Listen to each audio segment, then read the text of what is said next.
मध्य रेल्वेच्या वाहतुकीचा खोळंबा झालाय। कळवा ते मुंब्रा दरम्यान जलद वाहतूक खोळंबली आहे। सीएसएमटी कडून कल्याणकडे जाणाऱ्या वाहतुकीवर परिणाम झालाय। सीएसएमटी कडून कल्याणकडे जाणारी एसी एका जनावराची धडक लागून अपघात झाला असून सदर जनावर लोकल खाली अडकलेलं आहे। सध्या जनावराला बाहेर काढण्याचं काम रेल्वे पोलीस करताना दिसतायत। त्याचबरोबर आता काही काळ वाहतूक ठप्प असणार आहे।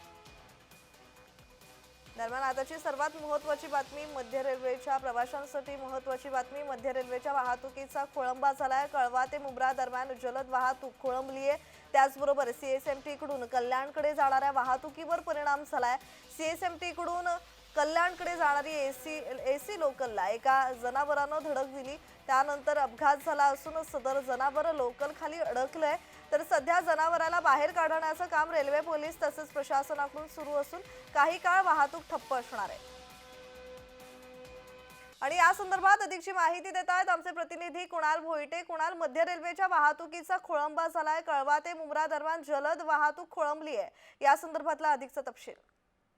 प्रज्ञा, साधारण 10:30च्या सुमारास एक जनावर जे आहे ते कल्याणकडे जाणाऱ्या म्हणजे टाउन मार्गावरच्या कल्याणकडे जाणाऱ्या एसी लोकलच्या खाली येऊन मयत पावलं होतं आणि त्यानंतर या जनावराला जे आहे ते काढण्यात प्रशासनाला यश आलेलं आहे। आत्ताच ते जनावराला जे आहे ते काढण्यात आलेलं आहे आणि एकंदरीतच या टाउन मार्गावरचे म्हणजे जलद मार्गावरची वाहतूक ठप्प असल्या कारणाने जी जलद मार्गावरची वाहतूक आहे ती टाउन स्लो मार्गावरून वळवण्यात आली होती। मात्र आता वेळापत्रकावर याचा परिणाम पडलेला आहे। लोकल जे आहेत त्या उशिराने धावत आहेत। मात्र आता सध्या जी ठप्प झालेली लोकल आहे ती आता पूर्वपदावर येण्यास सुरुवात झालेली आहे। धन्यवाद कुणाल, तुम्ही दिलेल्या माहितीसाठी।